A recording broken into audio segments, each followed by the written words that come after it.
Action. The Lincoln-Douglas debates, 1858, occurred all around the state of Illinois for the purpose of informing the peoples of Illinois the stances of their Senate candidates.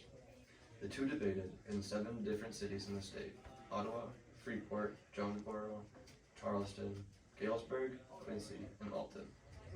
Each debate was transcribed and sent out to different newspapers. This led to the Lincoln-Douglas debates being the first nationally heard debates in the U.S.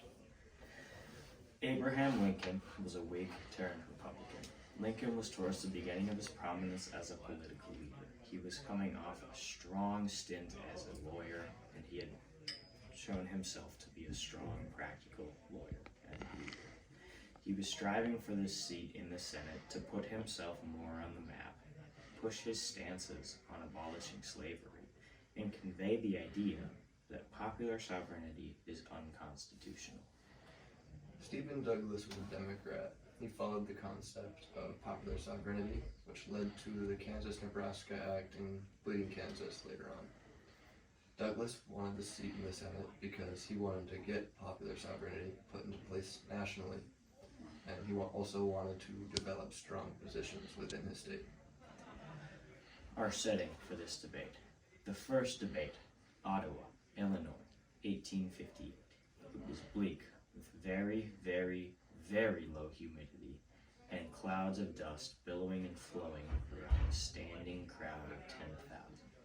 There were no bleachers or chairs in sight. At 2 o'clock in the afternoon, the debates began. Hello, people of Illinois. Mr. Abraham Lincoln and I, Stephen Douglas, have come here today to convey our thoughts, morals, and ideals on the topic of popular sovereignty and the current state of the Union. This debate shall inform you on the candidate you choose to vote for in our upcoming election, and give you a greater understanding of the political and moral stances we both have. Thank you for that, Mr. Douglas. I would like to start with the topic of popular sovereignty and the ramifications as shown in the state of Kansas. You may start us off. Gladly, Mr. Lincoln. Popular sovereignty is the paramount idea that the people in the state should get to decide on whether slavery should be legal or not. If you ask me, the people know what is best for them, and we should allow the individual to have a stronger say on how their state will operate. After all, everyone wants to have more voice, especially considering that we live in a democracy where the people's voice is incredibly important. I believe that without giving the people a choice, our union will crumble.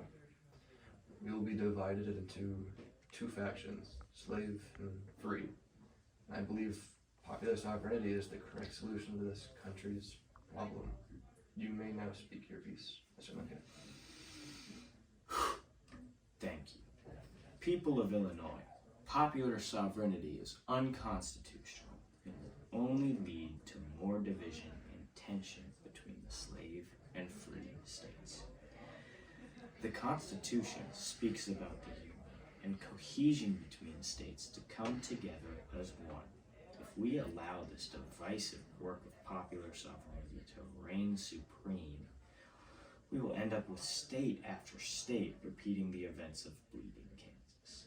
This could lead to our great nation crumbling from our own people's hands. Sadly, it seems as if we are already on this path. If we let these territories be taken over by popular sovereignty, our country will only be continued to be divided into these 2 categories of slave and free. And if things continue the way they are, I'm afraid we may have a civil war on our hands. The Republican Party desires nothing more than to maintain the Union and have all states agree on one policy: the abolition of slavery. Slavery is morally wrong, and popular sovereignty seeks to increase division between states and ruin our unity and strength as a great nation. As a spokesperson of the Republican Party, this is my statement. Douglas, what do you say to that? I believe that you were wrong, Mr. Lincoln. Allow me to explain. Lincoln believes that the Kansas-Nebraska Act increased division in our country, and while he may be partially right, he's also somewhat wrong. The concept of popular sovereignty is next to perfect for this situation. It gives the opportunity for the people living there to decide what they want. If that option isn't given to the people, it is more likely that the country will fall apart, regardless of whether you support the free or the slave states. If you make a decision that favors one side but not the other, that is when the people will truly be divided, Mr. Lincoln. Mr. Douglas, what about the fact that the Dred Scott decision by the Supreme Court basically makes your compromise null, turns it into a one-sided argument? People who want slaves will basically be allowed to have them anywhere based on the concept of slaves being property and not people. This nullifies any attempt at a compromise and shows true need for reform, as slavery would reign paramount over our nation if popular sovereignty came into play. And I know that half the country does not want slavery. That's just not true. Just because the Dred Scott decision says people own their property doesn't make my point moot, Mr. Lincoln. The Supreme Court said we will not have slave or free states. This does nullify it. They say the law does not allow for the concept of slave or free.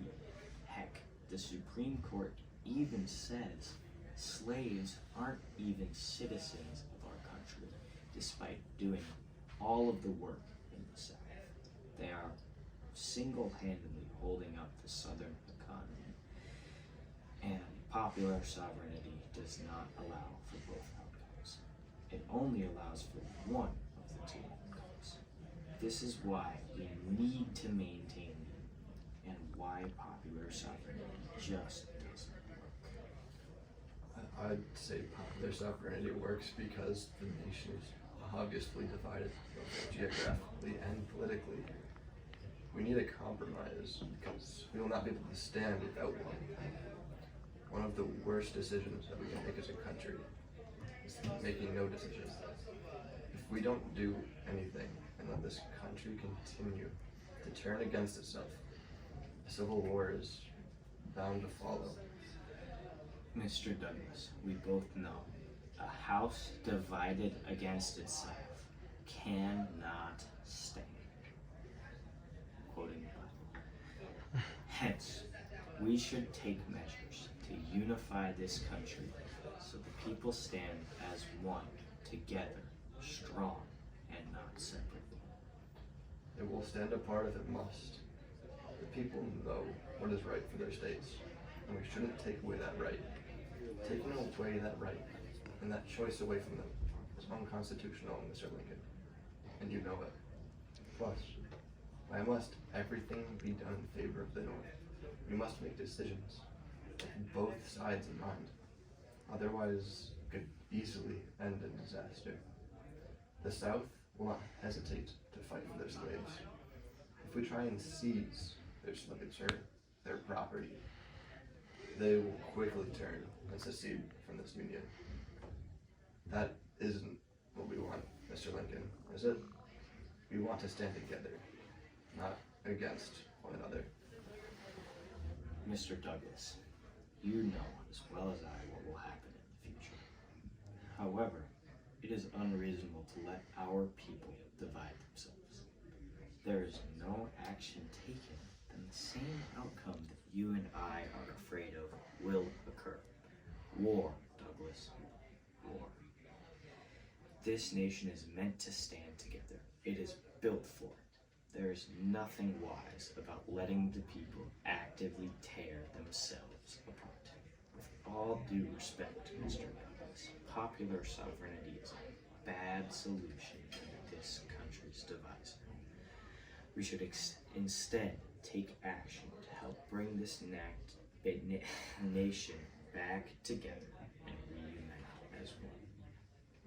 Lincoln. I fear that your irrational decisions will lead this country directly into war. I believe I've heard enough. I appreciate your time, Mr. Douglas, and I hope someday we will come to agreement on this topic. In 1860, Lincoln would go on to become the Republican nominee for president. This is largely due to this political fame that he would come on because of the nationally broadcast way these debates were structured. Douglas narrowly won the election for senator against Lincoln. However, he lost the presidential election to Lincoln later on.